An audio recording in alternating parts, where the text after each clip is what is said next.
Hello, this is Bridget Rao with Divine Essentials. Alright guys, we're moving on, and the thing with this today says, am I ready for treatment? And it says, to successfully heal, you need to feel safe and stable in your life. For example, living in an unsafe environment or having an active addiction will get in the way of your healing. Even positive changes such as moving into a new house or having a new baby can be destabilizing. So, reading and writing about difficult life events can bring up disturbing emotions. It will be important that you have sufficient resources in order to heal. Use this checklist to determine if this is the right time for you to work through your trauma and ensure that you have what you need emotionally and physically to heal. So, the following questions are based on guidelines from Trauma-Informed Care and Behavioral Health Services, published by the Substance Abuse and Mental Health Services Administration. If your answer is yes to the following questions, discuss your answers with a therapist or another healthcare provider so you can work together to develop an appropriate approach for you. So, is there any current life change or crisis that might interfere with your healing at this time? Do you feel unsafe or unstable now within your living environment or relationship? Have you faced any recent traumatic events that are interfering with stability in your life? Are you dealing with any significant illness or physical health crisis? I'm giggling because, like, a few years ago, it was like the onset of just trauma. Like, so many things went wrong and I was in a bad relationship, and when I left that bad relationship, my mother's health was declining. I moved into a new home. My dad came back in my life from jail. My ex went to jail, and then I got sick, right? And then I moved again, and then my mother passed very quickly from moving, and I moved like within 8-month period, okay? So it was like I moved out of that toxic shit show into a home, and then 8 months later moved into another home. My mother died, and then my sister died a year after that, and I got Lyme after that. So, it's been a lot of stuff, and I'm just like, there hasn't really been that opportunity to be like saying no to these questions. And are you recently engaged in self-harm cutting behaviors? Have you had a recent suicidal plan or attempt? Do you have a severe dissociative symptom, including a period of numbness or feeling like you're not living in your own life, or lost time or lapses in memory? Do you have an active untreated eating disorder? Are you using drugs or alcohol to excess? If you are sober, do you have less than a year of sobriety, which may put you at a greater risk of relapse?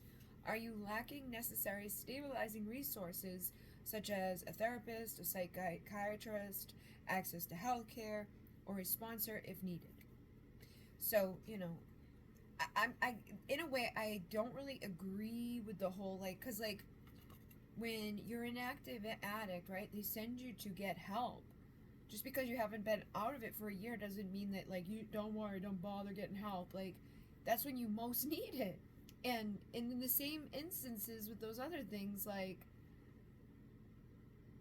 it just, you know what I mean? It kind of I don't know, it just doesn't seem right. I feel like if you're going through traumatic things, that's when you need, help, you need support.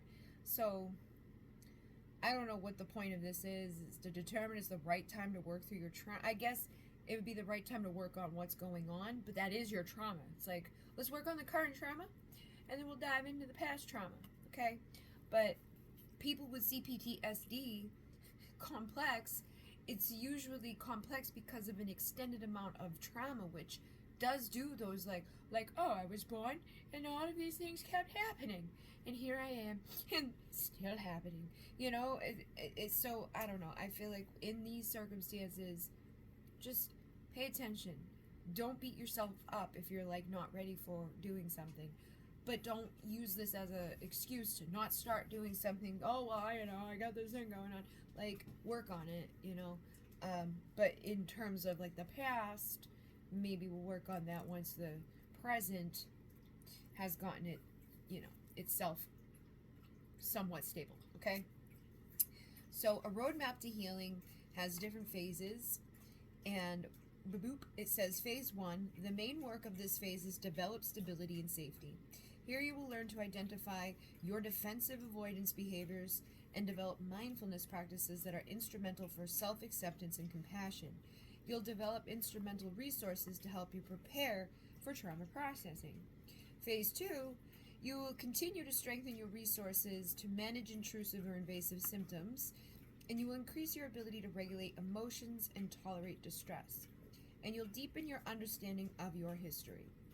The main work of this stage is to process trauma memories in a way that lessens emotional intensity and brings an increased sense of personal liberation from the past. So basically, we just want to work on becoming stable and, becoming more tolerant of destabilizing things around us. And then phase 3, you will attend to depressive symptoms by increasing your understanding of shame and helplessness as they relate to CPTSD. You'll work through grief related to your childhood experiences. The main work of this phase is to integrate your unique life events into a positive sense of self. The next 3 chapters walk you through the phase of healing. Know that this healing journey is not necessarily linear. The steps tend to occur in a more of a spiral fashion. For instance, when you're feeling overwhelmed in phase 2, you can touch back on phase 1 for greater stabilization. Rather than trying to race to the finish line, be like the tortoise. Walk the healing path slow and steady, okay? And the takeaways for this chapter says, you were introduced to the common modalities used by therapists. The intention is to inform you of the largeness of therapies available and to help you find the right balance between self-healing and therapy. Using this book as a supplement to therapy will allow you to empower yourself by partnering with your treatment provider. Take a few minutes to review your notes within the in-practice sections of this chapter, and what are the negative beliefs that resonated with you, and in what ways did you challenge the common myths about interpersonal effectiveness? What was the safe place you identified? Have you been able to connect to that place on a regular basis? How do you feel during the body scan and the breathing practices? Finally, what possible bumps in the road do you anticipate as you progress through this workbook? Now take a few minutes to check in with yourself. What are you aware of now? Use this space to explore what you have learned, okay?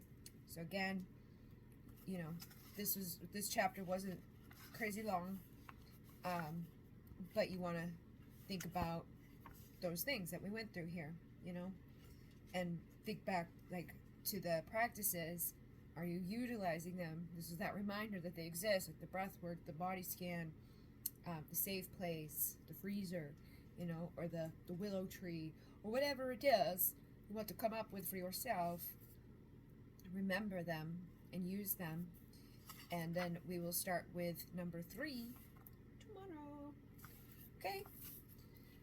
All right. In Renee. Namaste.